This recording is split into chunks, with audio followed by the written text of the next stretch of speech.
샬롬. 오늘 하루가 시작되었습니다.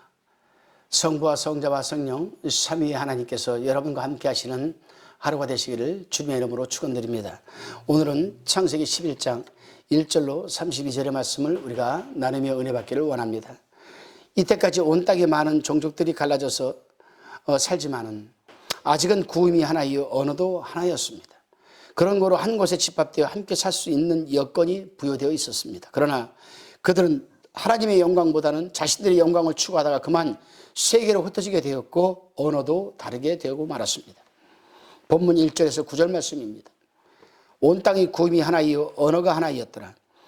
이에 그들이 동방으로 옮기다가 신할 평지를 만나 거기 거하고 서로 말하되 자 벽돌을 만들어 견고히 굽자 하고 이에 벽돌로 돌을 대신하며 역청으로 진흙을 대신하고 또 말하되 자 성과 대를 쌓아 대 꼭대기를 하늘에 닿게 하여 우리 이름을 내고 온 지면에 흩어짐을 면하자 했더니 여호와께서 인생들이 쌓는 성과 대를 보시려고 강림하셨더라. 여호와께서 가라사대 이 무리가 한 족속이 언어도 하나이므로 이같이 시작하였으니 이후로는 그 경영하는 일을 금지할 수 없으리로다. 자 우리가 내려가서 거기서 그들이 언어를 혼잡하게 하여 그들로 서로 알아듣지 못하게 하자 하시고 여호와께서 거기서 그들을 온 지면에 흩으신 거로 그들이 성 쌓기를 그쳤더라. 그러므로 그 이름을 바벨이라 하니 이는 여호와께서 거기서 온 땅의 언어를 혼잡게 하셨습니다. 여호와께서 거기서 그들을 온 지면에 흩으셨더라. 아멘. 사람들은 탑을 높이 쌓되 그 꼭대기를 하늘에 닿기까지 하여 자기네들의 이름을 내어서 후대에 전하자 하고 그들은 집결하여서 그들은 살았습니다. 이것은 땅에 충만하고 땅을 정복하라고 하신 하나님의 명령과 창조 원리에 위배되는 것이며 하나님의 말씀에 대한 고의적인 반역이라 할 수가 있습니다. 그렇습니다. 본문 2절에 보면 그들은 동방으로 이동을 하였는데 이는 저들이 하나님의 명령에 등지고 살고 있음을 암시하는 말이기도 합니다. 그들은 땅에 충만하고 땅을 정복하라는 말씀에 불순종하고 도리어 그들은 흩어지지 말고 연합하여 도시와 탑을 건설하기로 결정하고 또한 건설하기 시작했던 것입니다. 그들의 목적은 하나님께 반대하여 연합을 계속 유지해가는 것이요 자신들의 이름을 내는 것이었습니다.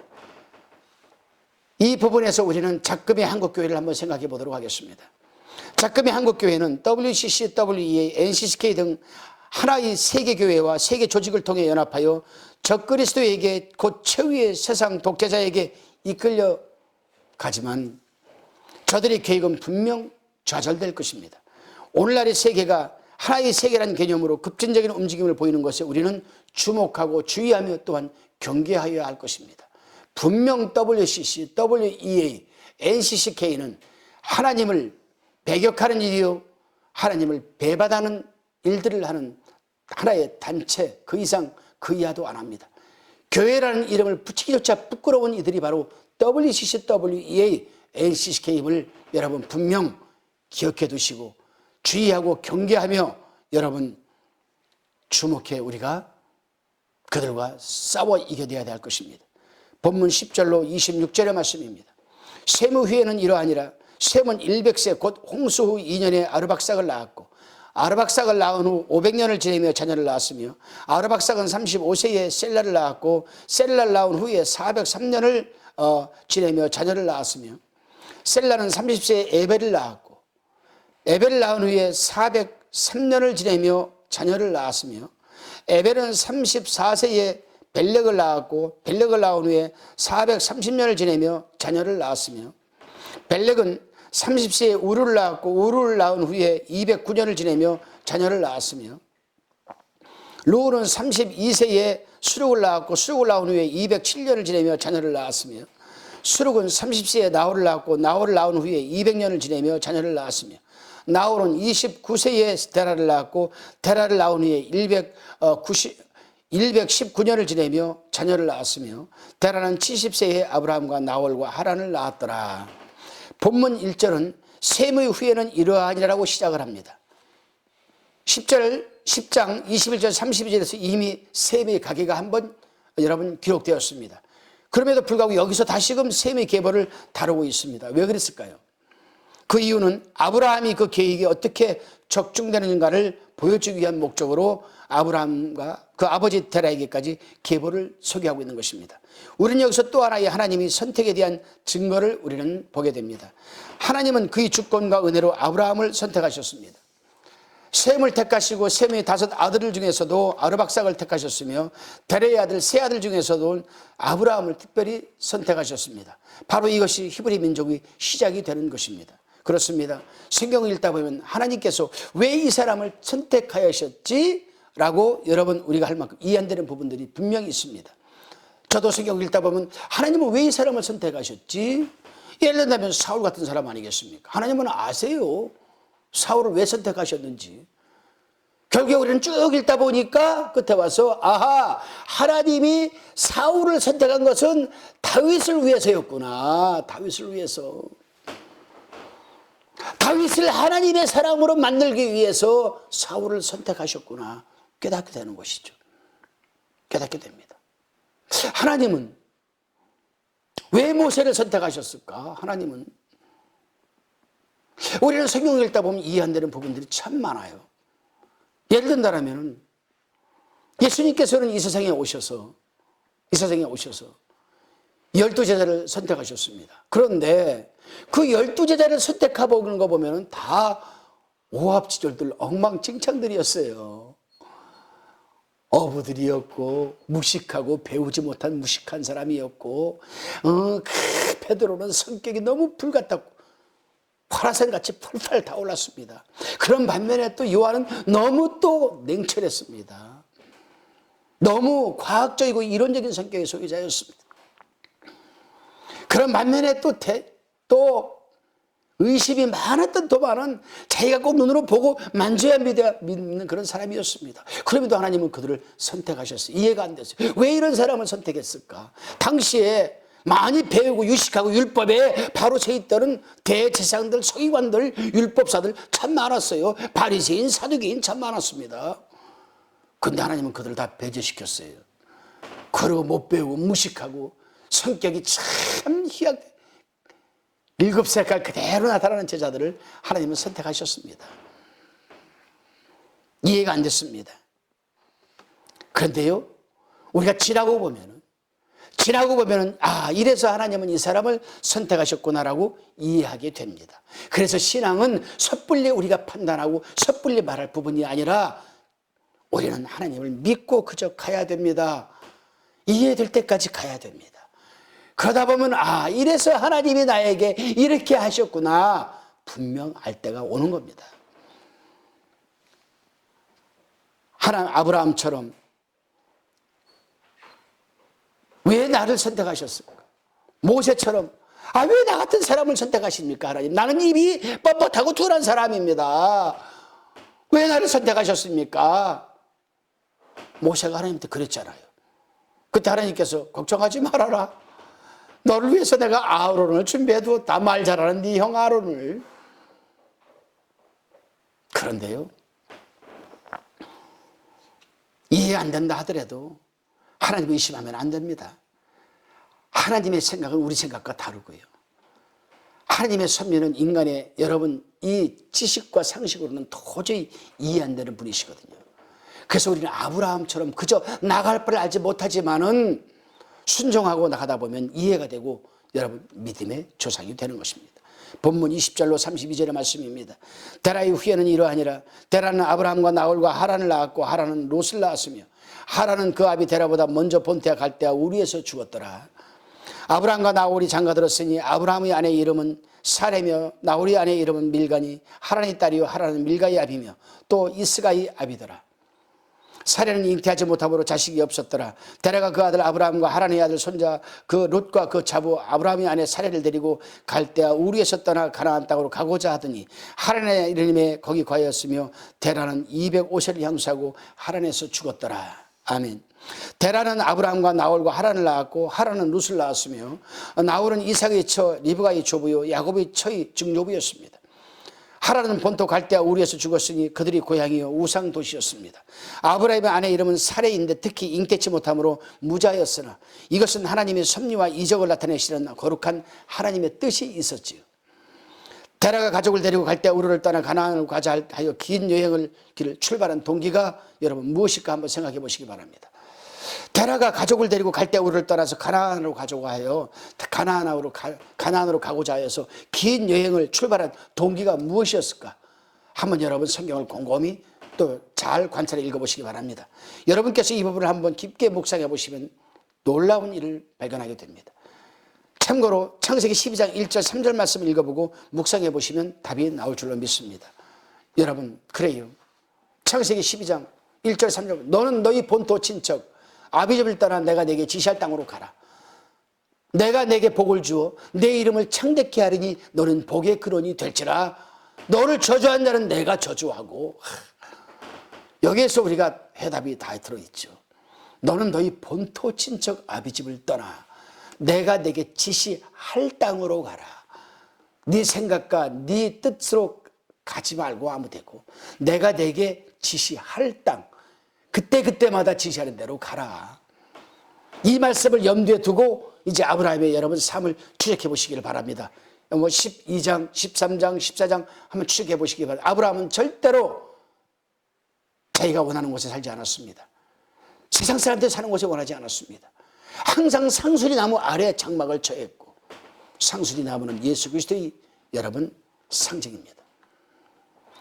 늘 세상 사람과 반대되고 늘 하나님 집과 가까운 그런 곳에 그런 장막을 치고 제사를 드렸어요. 왜 그랬습니까? 내가 내게 복을 주어 내 이름을 창대케 하리니 너는 복의 근원이 될지라. 바로 아브라함을 믿음의 조상으로 삼고 그 아브라함의 자손들이 복의 그 근원이 되어서 그 자손들에게 복을 주기 위해서입니다. 그렇다면 우리도 바로 이 부분에 주목을 해야 됩니다. 나는 우리 집안의 복의 근원이 되고 있는가? 그래서 내 자녀들이 나로 인하여 복을 받고 있는가? 또 내 자녀들이 또 그 후세에 복의 근원의 사람으로 만들어가고 있는가? 그러기 위해서는 내 뜻대로 내 생각대로 자행자지하며 살아갈 것이 아니라 그때마다 하나님이 지시할 땅으로 가야 된다. 오늘날로 말하면 성령께서 내게 말씀으로 내게 지시하는 대로 삶을 살아야 된다. 절대 순종적 삶. 오늘 하루에 이 부분이 여러분과 함께 하시기를 주님의 이름으로 축원드립니다. 기도하시겠습니다. 주님, 우리가 무엇이간데 세상에 모래알처럼 많은 사람들 가운데서 유독 저희를 택하셔서 사명의 길을 걷게 하시는 이 부분을 이해할 수 없지만 또 우리가 지금은 알 수 없지만 훗날 분명 알게 될 것입니다. 우리의 선택에는 하나님의 기쁜 놀라운 섭리와 계획이 있음을 믿기 때문입니다. 주님, 지금 우리 가는 길이 비록 험하고 힘들어도 흔들리지 않고 걸어가게 하옵소서. 벳세메스의 황소가 되게 하여 주옵소서. 감사드렸고 예수 그리스도의 이름으로 기도드리옵나이다. 아멘.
화평방송 구독, 좋아요 부탁드립니다. 감사합니다.